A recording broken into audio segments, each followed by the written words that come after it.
우리는 살아가면서 많은 선택과 결정을 하죠. 그리고 그 선택과 결정이 때로 우리에게 좋은 기회도 얻게 하지만 사실 우리는 때로 그 선택으로 인해 많은 후회를 하면서 살아가기도 합니다.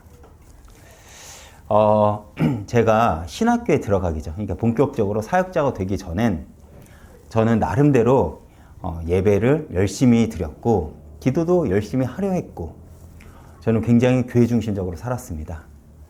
제가 농담 반 진담 반은 이렇게 얘기를 해요. 정말로 저 목사님의 말씀이 맞다면 나는 복 받아야 된다고 저는 농담 반 진담 반을 얘기를 했습니다. 왜냐면 그만큼 열심히 했었거든요. 그래서 제가 목회자의 길로 이제 부름을 받고 그 길을 가고자 할 때 목사의 삶이 어쩌면 저랑 잘 맞을 수 있다고도 생각을 하기도 했습니다. 왜냐하면 저는 그것이 신앙생활의 전부라고 저는 생각을 했기 때문입니다. 그런데 제가 목사가 되고 또 교회를 개척해서 교회를 섬기다 보니 그 이상의 삶이 있다는 것을 알게 되었습니다. 그런데 이런 저의 생각이 비단 목사인 저에게만 있는 것은 아닐 겁니다. 예수를 믿는 여러분의 결정과 선택은 어때야 될까요? 사실 오늘날 기독교의 현실을 보면요, 교회가 세상의 외면을 받고 오히려 비판을 받고 비난을 받는 상황이 있습니다. 이러한 세상의 교회가 외면을 받는 시대 속에서 우리는 어떻게 신앙생활을 해야 될까요? 사실 내가 예수 믿는 자로 잘 살아간다면 내 주변의 사람들은요, 기독교가 타락을 했다고 말을 하지 않을 것입니다. 그렇게 예수를 믿는 우리에게 기독교는 추상적으로 되면 안 돼요. 하나님은요, 예수를 보내셨고 우리의 믿음의 선진들을 통해서 기독교라는 복음을 우리에게 주었을 때 그것을 어떤 추상적으로 만든 것이 아니라 바로 내가 기독교라는 것을 알게 하며 또 내가 기독교를 대표하기에 우리는 그 생각과 책임을 가지고 살아가야 한다는 것입니다. 이 말이 여러분들 이해가 가십니까? 그래서 내가 있는 그 삶의 자리에서 내가 소금의 맛을 내고 내가 복음의 빛을 발휘하면 내 주변은 기독교는 살아있다. 기독교는 생명이 있다. 기독교는 좋은 것이구나 라고 아마도 듣게 될 것입니다. 그렇지만 우리가 그렇게 살아가지 못한다면 기독교는 욕을 먹게 되겠죠. 오늘날 왜 이렇게 기독교가 욕을 먹습니까? 이유는 한 가지입니다. 그들 자신 나름대로 자신의 신념대로 외치지만 그 맛이 세상 사람들 보기에 너무 짜요. 짜면 먹을 수가 없겠죠. 우리는 세상에 참맛을 내는 존재가 돼야 됩니다. 그렇기에 여러분들의 결정이 곧 기독교의 결정이고 그것이 많은 사람들에게 바로 하나님을 바라보게 하는 조건이 된다는 것을 기억하시길 바랍니다. 그렇게 성도로 산다는 것은 쉽지가 않습니다. 그렇다면 우리는 이제 어떤 기준을 가지고 어떤 결정을 하고 어떤 선택을 해야 될까요?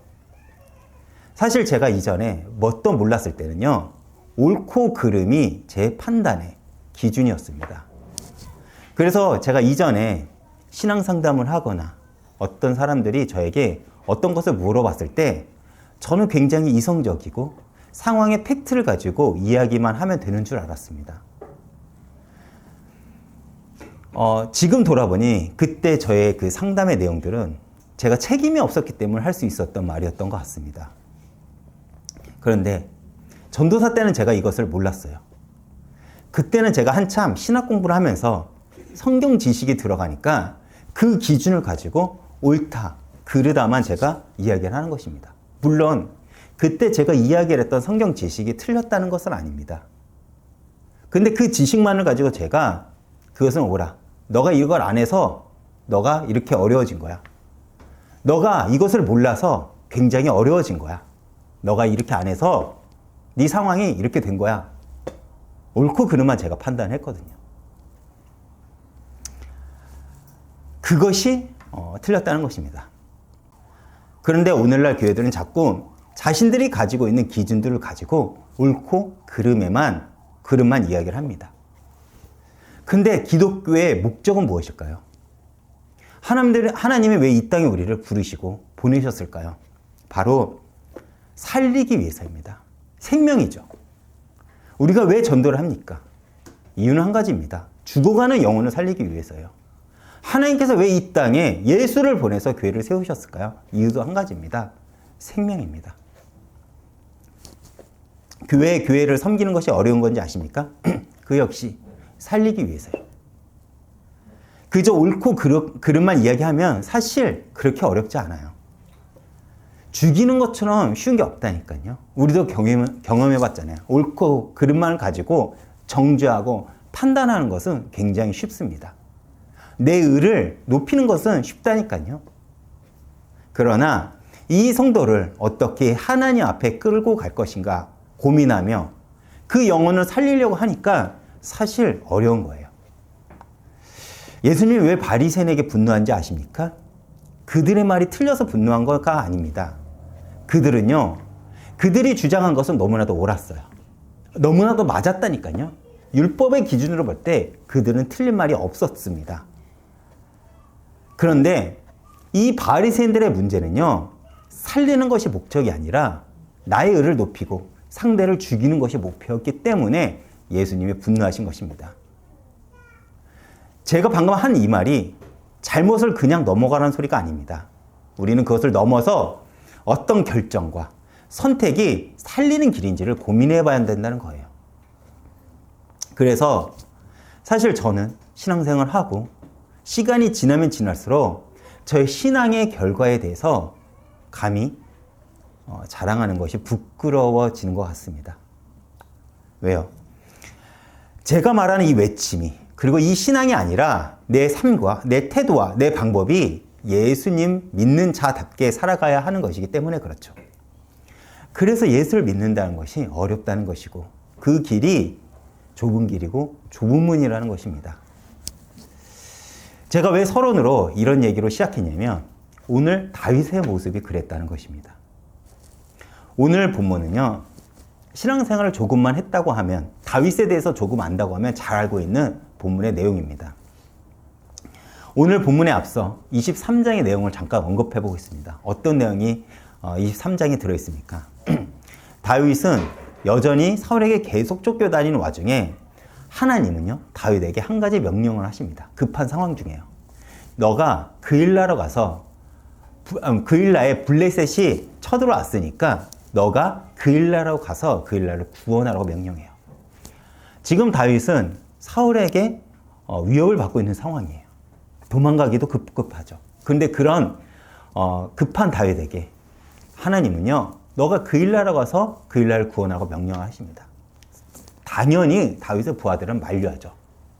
거길로 가면 분명 사울이 우리를 잡으러 올 것이고 우리는 분명히 사울에게 잡힐 것입니다. 가면 안 된다고 다윗의 부하들은 다윗을 만류합니다. 그러나 다윗은 다시 하나님께 묻고 하나님의 말씀을 듣고 그 말에 순종을 합니다.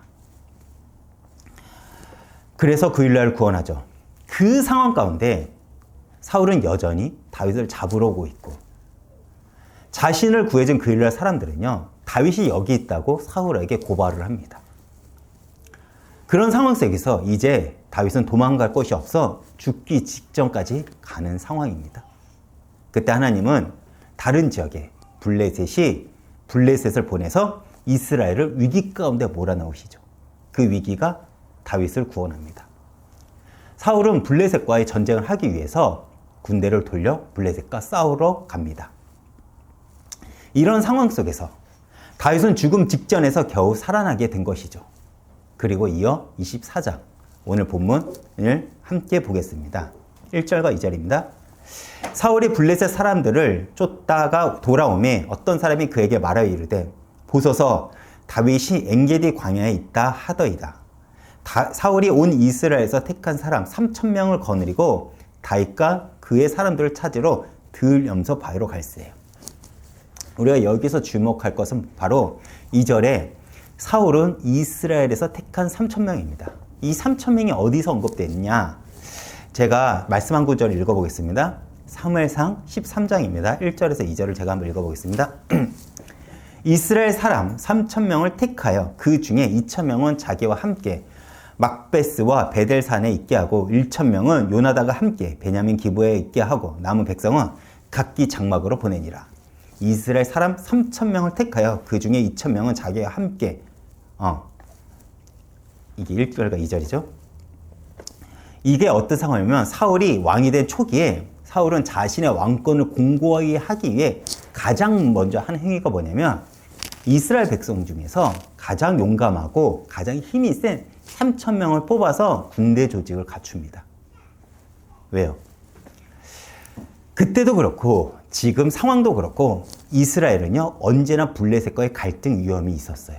그래서 사울이 생각하기에 자신의 왕권을 공고히 하고 나라를 지키기 위해서는 군대부터 조직을 해야겠다라고 해서 이스라엘 백성 중에 가장 용감하고 힘이 센 3천 명을 뽑은 것입니다. 정예병을 뽑은 것이죠. 근데 그 정예병을 가지고 지금 어디로 가고 있다고요?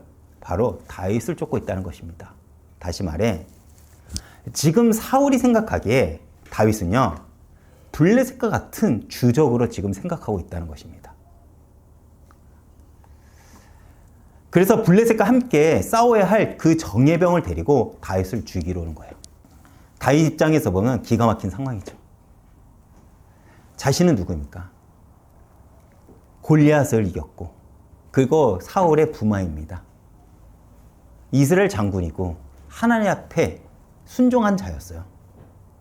그런데 그런 다윗에게 사울은요 이스라엘 정예병을 가지고 데리고 자신을 죽이러 온 이 상황이 얼마나 절망적이었겠습니까? 하나님의 개입으로 간신히 죽음의 위협에서 벗어냈는데 누군가 다윗이 엔게디 광야에 있다고 고발을 하고 사울은 다시 다윗을 잡기 위해서 정예병 3천 명을 이끌고 다윗을 잡기 위해 오고 있는 것입니다. 지금 이 사울의 상태가 여러분들 이해가 가십니까? 지금 사울은 다윗을 향한 분노로 인해 관계에 사로잡힌 거예요. 말이 안 되죠. 우리도 하나님을 놓치면 이럴 수 있다는 것입니다. 우리가 어떤 것에 하나님을 놓치고 마음에 담고 있다면 이런 사울의 광기를 가진 어린 모습처럼 우리는 살아갈 수 있다는 것을 우리가 기억해야 된다는 거예요. 단순히 이 사울의 모습이 나와 다른 불신자의 모습을 여러분들이 바라보십니까? 아니에요. 사울은 여전히 하나님을 믿는 자였고 사울은 이스라엘 하나님 백성의 왕이었습니다. 그런데 하나님을 놓치니 이러한 광기 어린 모습으로 살아갈 수 있음을 우리에게 알려주는 것이죠. 그러니까 블레셋과의 전쟁 이후 쉬지도 않고 다윗을 잡으러 곧장 엔기디 광야로 달려오고 있다는 것입니다. 그리고 이스라엘은 어떤 특징이 있냐면 광야라고 해서 우리가 생각한 사막이 아니에요. 많은 돌들과 산이 있는 곳입니다. 그곳에 수많은 굴들이 있을 것이죠. 그래서 다윗은 급한 상황에 어느 굴 안에 들어가 지금 숨어있는 상황입니다. 그때 3절을 보면 사울이 어느 굴에 뒤를 보러 들어갔다고 성경을 이야기를 해요. 뒤를 보러 들어갔다는 것은 점잖은 표현이죠. 좀 직설적인 표현을 하면 용변을 보러 들어간 거예요. 그것도 단순한 용변이 아닌 대변이겠죠. 얼마나 급했는지 굴 안에 뭐가 있는지도 보지 않고 부하들은 밖에 놔두고 혼자 급하게 들어가 자신의 겉옷을 벗고 이제 용변을 보러 들어간 것입니다. 이때 그 굴 안에 미리 들어가 있었던 다윗의 부하들이 뭐라고 합니까? 4절입니다. 다윗의 사람들이 이르되 보소서 여호와께서 당신에게 이르시기를 내가 원수를 내 손에 넘기리니 내 생각이 좋은 대로 그에게 행하라 하시더니 이것이 그날이다 하니 다윗이 일어나 사울의 겉옷 자락을 가만히 베니라. 지금 다윗의 부하들이 보니까 이것은 하나님이 주신 기회예요. 사울을 죽일 수 있는 하나님이 사울을 죽일 수 있는 그 기회라고 그들은 생각한 것입니다. 너무나도 완벽하지 않습니까? 자신들 숨어있는데 사울이 제 발로 들어와요. 그것도 군대를 이끌지 않고요. 다윗을 잡으러 간 사울이 자기도 모르게 다윗의 소나기로 스스로 걸어 들어온 것입니다. 사울의 목숨을 누가 쥐고 있다고요? 다윗이 지금 쥐고 있는 것입니다. 이것을 우리가 영적인 관점으로 이렇게 바라볼 수도 있을 것 같아요. 이는 어둠의 권세 아래 놓인 자와 하나님을 아버지로 둔 자의 삶의 끝의 결실이 어떻게 달라질 수 있는가를 우리에게 알려주는 것이죠. 원래 도망자는 누구였죠? 원래 죽음의 위협을 받는 자는 누구였습니까? 다윗입니다. 그러나 그 인생의 끝자락에 하나님은 어떠한 상황을 연출하고 계십니까? 바로 그 상황을 역전시킨다는 것입니다. 어쩌면 우리들도 마찬가지예요. 우리가 예수를 믿고 예수를 위해 살아가는 것이 세상적으로 보기에는 미련하고 손해보는 것만 같습니다. 그러나 우리가 오늘 이 사건을 통해서 알 수 있는 것은 무엇이냐면 그 인생의 끝자락은 전혀 다르다는 거예요. 여러분, 정말 여러분들 예수 믿으면, 아니 예수를 잘 믿으면 복 받는다는 걸 여러분들 인정하십니까? 저는 그것을 인정해요. 그러나 그 복이 어떤 복인지는 우리는 모릅니다. 내가 기대하는 복은 아니겠죠. 다윗도 이 상황을 기대하진 않았을 거예요. 그러나 하나님은 그 인생의 끝자락에서 어떻게 역전시키시는지를 지금 이 사건을 통해서 우리에게 알려주고 있는 것입니다. 여러분, 예수를 믿는 이들의 삶은 어쩌면 이와 같은 것 같습니다. 우리는 세상에 쫓기며 겨우 하루하루를 버티며 살아간다 우리는 생각을 하죠. 그러나 분명한 것은 세상은 하나님께 속한 자들을 절대 이기지 못한다는 것입니다. 그것이 기독교의 역사였어요. 언제든 기독교는 핍박을 받았고 언제나 기독교는 세상의 외면을 받았습니다. 그러나 어떻게 이 복음이 우리들한테 전해질 수 있었습니까? 바로 하나님께 붙들린 자들이 여전히 그 시대 가운데 있었기 때문에 그렇습니다. 신앙의 문제는 근본적으로 여기서 출발해야 됩니다. 지금 사울이 왜 다윗을 죽이려고 관기에 사로잡혀 있습니까? 사울은요, 자신의 권좌를 자신의 힘으로 책임져야 된다고 생각을 했기 때문에 그래요. 그래서 그 생각이 있었기 때문에 자신보다 힘이 센 골리앗 앞에서는 떨었던 것이고, 다윗이 지금 자신의 왕위를 위협하니까 다윗을 자신이 가진 힘을 동원해 죽이려 하고 있는 거예요. 사울의 논리는 분명합니다. 내가 가지고 있는 힘이 상대보다 크냐 적냐. 내가 이 권력을 유지하기 위해서는 내 힘을 어떻게 사용할 것인가. 사울은 오직 거기에만 관심이 있는 거예요. 하나님을 놓친 거죠. 그 자리를 누가 세우셨습니까? 바로 하나님께서 사울을 왕으로 세우셨지 않습니까? 이 사실을 잊은 거예요. 다른 말로 해보겠습니다. 우리의 나된 것은 하나님의 은혜입니다. 이것을 놓치면요, 우리는 내가 가진 것이 우리는 내 것이라 생각을 합니다. 그래서 억울하고, 그래서 원통하고, 그래서 분한 것입니다. 그러나 다윗은 하나님을 의지했기에 하나님을 모독하는 골리앗 앞에 담대히 설 수 있었던 것이고, 앞서 쫓기는 상황 속에서도 하나님 말씀에 순종함으로 그 일나로 갈 수 있었던 것입니다. 다윗의 선택은 언제나 자신은 죽어도 괜찮다는 거예요. 왜요? 하나님 말씀에 순종할 때요. 그냥 죽는 것이 아니에요. 그러나 하나님은 그를 어떻게 했습니까? 언제나 그 상황을 역전시키셨다는 거예요. 다시 말해, 사울은 언제나 자신이 가진 그 힘의 크기로 자신의 권위를 증명하고자 했다면, 다윗은요, 어땠습니까? 나는 하나님께 속한 자다라는 것으로 자신을 증명하고자 한 것입니다. 내가 누구인지, 내가 어떤 존재인지, 내가 어디에 속한 자인지, 그렇기에 그것을 다윗은 알고 있다는 거예요. 그 싸움을 했다는 거예요. 내가 상대를 이기고 지냐의 싸움이 아니라 내가 어디에 속한 자인지 그 싸움을 했다는 것입니다. 저는 이것이 믿음의 싸움이라고 생각을 합니다. 그렇게 다윗은 문제 앞에 더욱더 하나님께 집중할 수 있었던 거예요. 이런 다윗의 모습은 우리의 눈으로 보기엔 굉장히 미련해 보이지만 결국 하나님은 그 문제 앞에 피할 길을 열어주실 뿐만 아니라 하나님이 다윗의 삶을 인도해 나아가십니다. 그렇게 우리가 다윗을 통해 배워야 할 신앙의 자세는 무엇일까요? 바로 앞에 있는 상대 혹은 문제에 우리가 집중하는 것이 아니라 우리는 하나님께만 집중하면 된다는 거예요. 내가 문제를 집중해도 우리는 해결할 길이 없잖아요. 왜 문제입니까? 내가 해결할 방법이 없기 때문에 그래요. 그래서 하나님은 엎드리라는 것입니다. 그래서 하나님은 당신께 의지하라는 거예요. 그래서 하나님은 당신께 매달리라고 하는 것입니다. 이것을 다윗이라는 한 인물을 통해서 우리에게 지금 알려주시는 것입니다. 성경을 보는 이유도 이거예요. 이것이 중요한 신앙의 원리입니다. 어떤 세상의 문제가 나를 짓누르고 덤벼온다고 할지라도 우리는 그럴 때일수록 창조자 하나님을 아버지로 경배하고 하나님을 구주로 높이며 하나님을 찬양하고 그분께 집중하여 부르짖고 기도한다면 그것은 결국 하나님의 문제가 되지 나의 문제가 되지 않는다는 것입니다. 그렇게 지금까지 다윗은 사울의 위협에 자신의 생명뿐만 아니라 자신을 따르는 부하들의 생명까지도 위협받고 있다는 사실을 잘 알고 있어요. 그렇죠. 자신의 어떤 결정이, 자신의 어떤 선택이, 자신의 걸음이 나뿐만 아니라 자신을 따르던 이들의 생명까지도 위협하고 있다는 것입니다.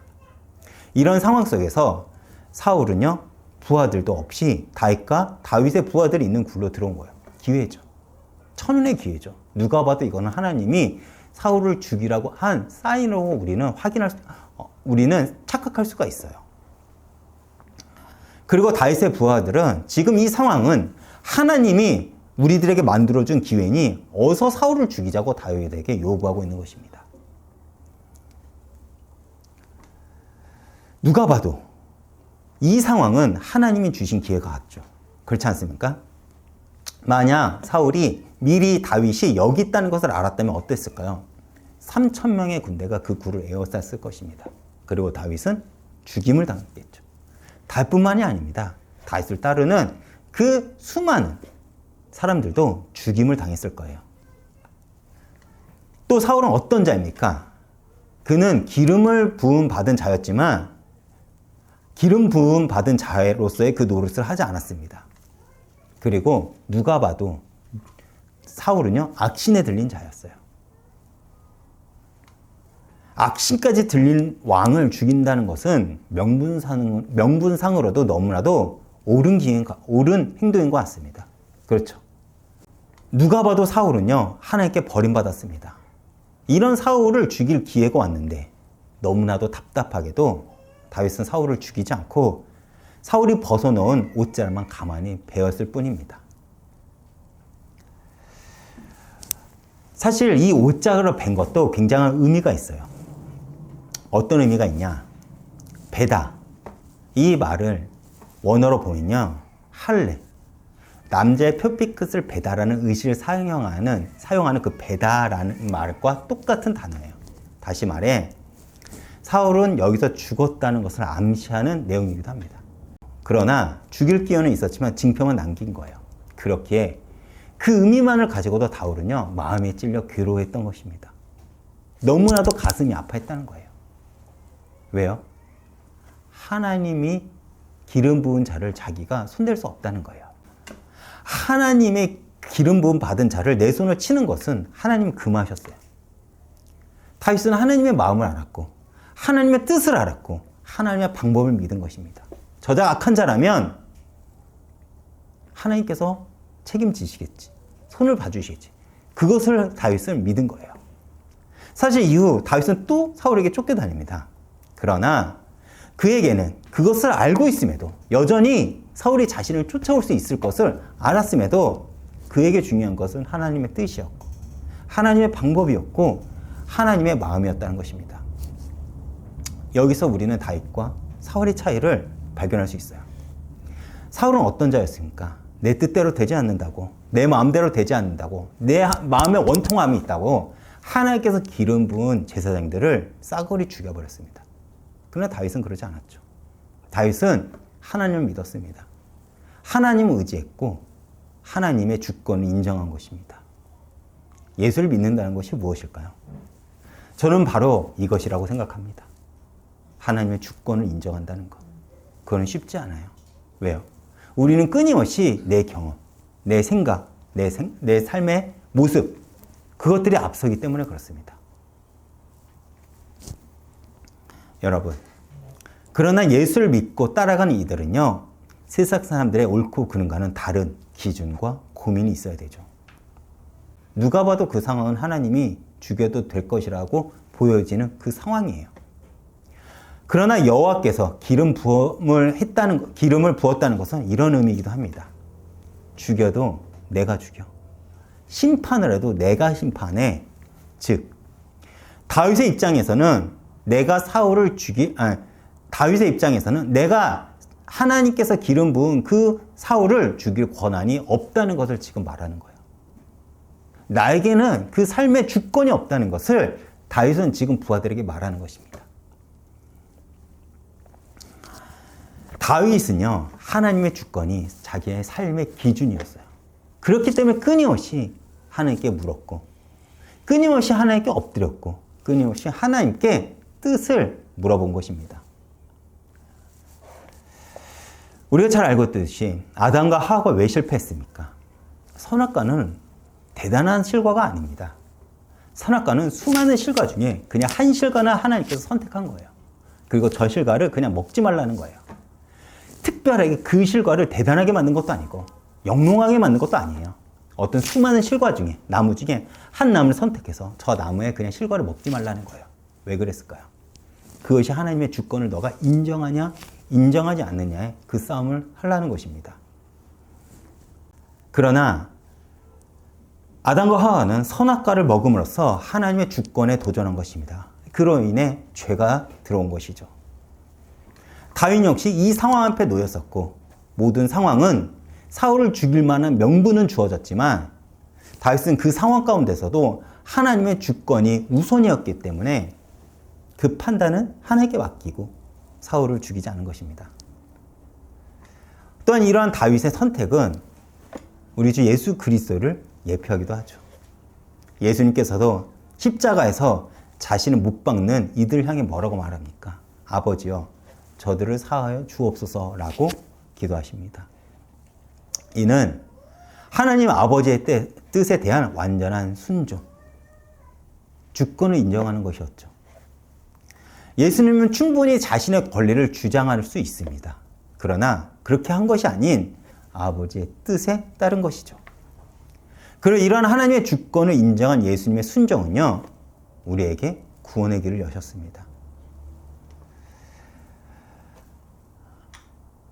우리의 눈으로 보기에는 하나님께 주권을 두는 그 삶은 미련하게 보여요. 왜요? 그것은 손해보는 것 같거든요. 억울한 것 같거든요. 그것은 앞이 보이지 않는 것 같거든요. 그 길은 죽을 것만 같거든요. 망할 것 같거든요. 그런데 아이러니하게도 기독교 역사는요, 그 미련한 삶을 통해서 복음은 전해졌음을 여러분들이 기억하시길 바랍니다. 예수를 닮는다는 것, 어쩌면 이러한 삶을 닮아가는 것이 아닐까 생각을 해봅니다. 그렇다면 우리가 왜 매 순간 기도를 해야 될까요? 지금 내 앞에 주어진 기회가 하나님이 주신 기회인지 아닌지 우리는 모르기 때문에 그렇습니다. 화실이 분리되어 나가는 것이 지금 교회 입장에서도, 화실의 입장에서도 너무나도 맞는 상황이에요. 그렇죠. 교회는 법인을 등록해야 되고 화실도 더 성장을 해야 되니까요. 근데 제가 사모한테 이런 말을 했어요. 그것이 너무나도 맞는 상황이라고 하더라도 기도부터 해야 된다고요. 기도부터 우리가 하고 움직여야 된다고. 우리가 움직이더라도 먼저 기도를 하고 움직여야 된다고 제가 말을 했습니다. 왜냐?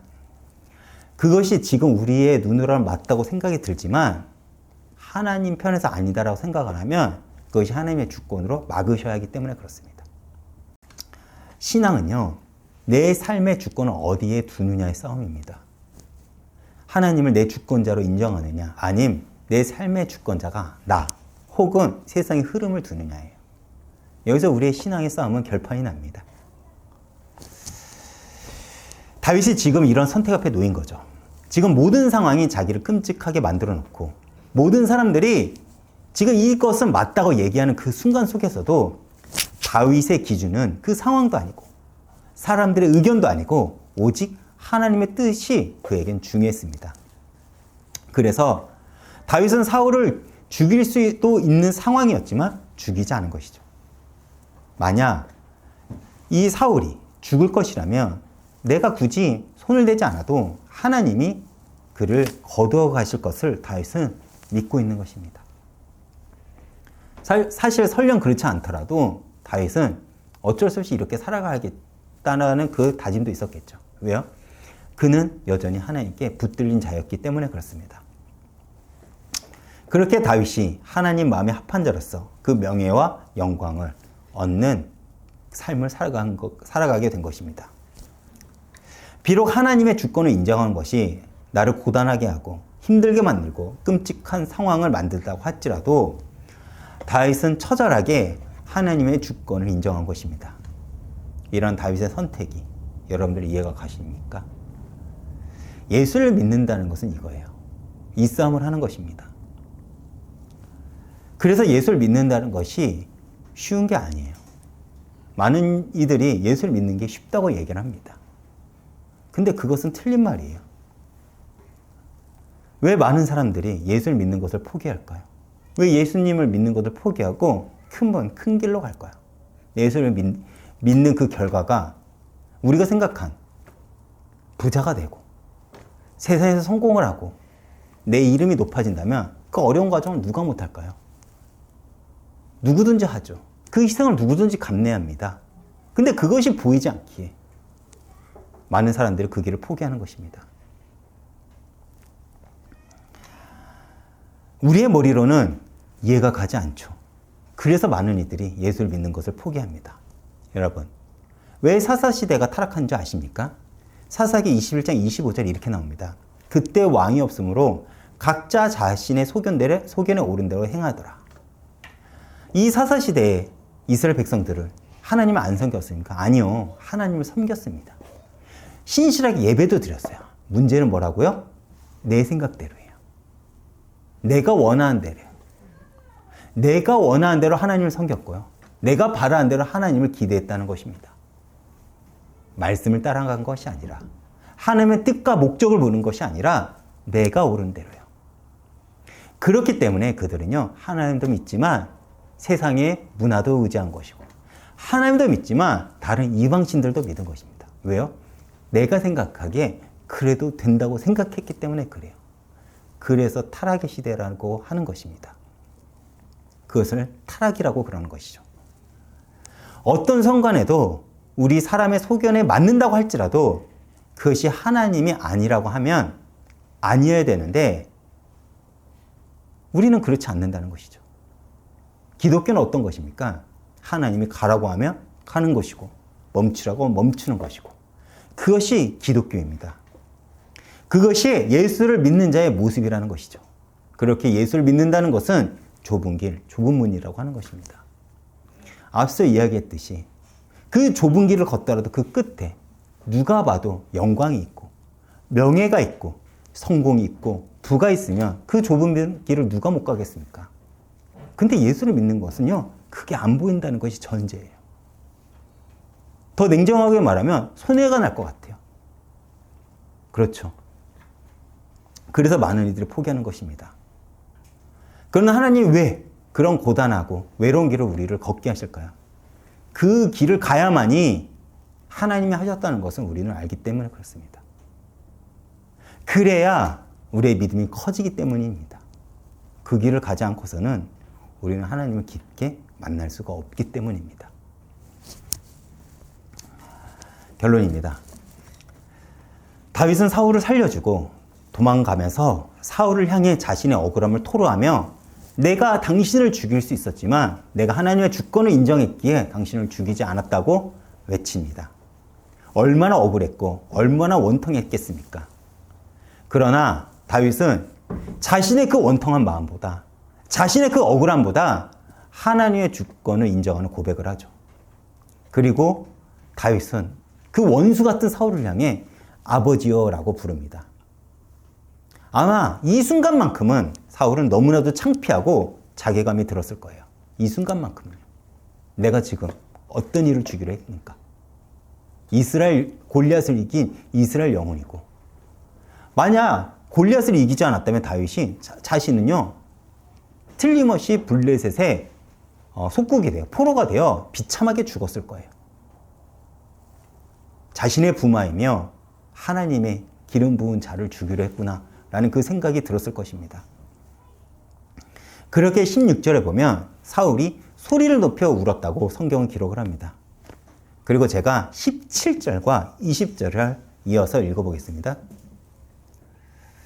다윗이 이르되 나는 너를 학대하고 너는 나를 선대하니 너는 나보다 의롭도다. 20절입니다. 보라, 나는 내가 반드시 왕이 될 것을 알고 이스라엘 나라가 내 손에 견고히 설 것을 아노니. 아멘. 다윗을 원수로 여겨 쫓아다니는 사울의 입에서 어떤 고백이 나옵니까? 너가 옳았다. 너가 이겼다. 이 선언이 터져 나온 거예요. 이것만큼 다윗의 입장에서 큰 응답이 어디 있겠습니까? 물론 이후 역사를 보면 결국 이 사울의 고백대로 이스라엘은 다윗에게 넘어갑니다. 우리가 너무 잘 알고 있죠. 그리고 이스라엘은 하나님 나라를 예표한 위대한 왕국으로 기록이 됩니다.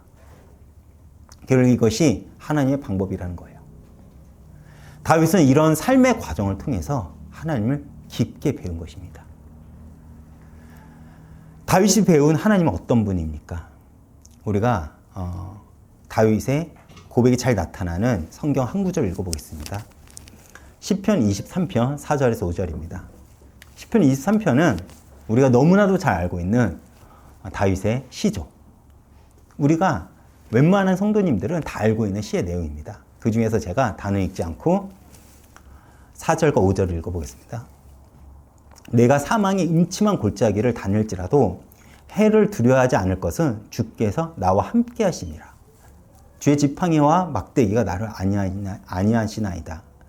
주께서 내 원수의 목전에서 내게 상을 차려주시고 기름을 내 머리에 부으셨으니 내 잔이 넘치나이다. 아멘. 다윗이 어떤 상황을 걷고 있습니까? 사망의 음침한 골짜기를 지금 걷고 있습니다. 앞이 보이지 않아요.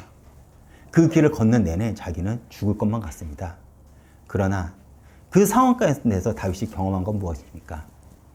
하나님의 지팡이와 막대기가 자신을 어떤 길로 인도해야 되는지 알고 있다는 것입니다. 어디로 가야 될지 인도하는 것을 지금 알고 있다는 것입니다.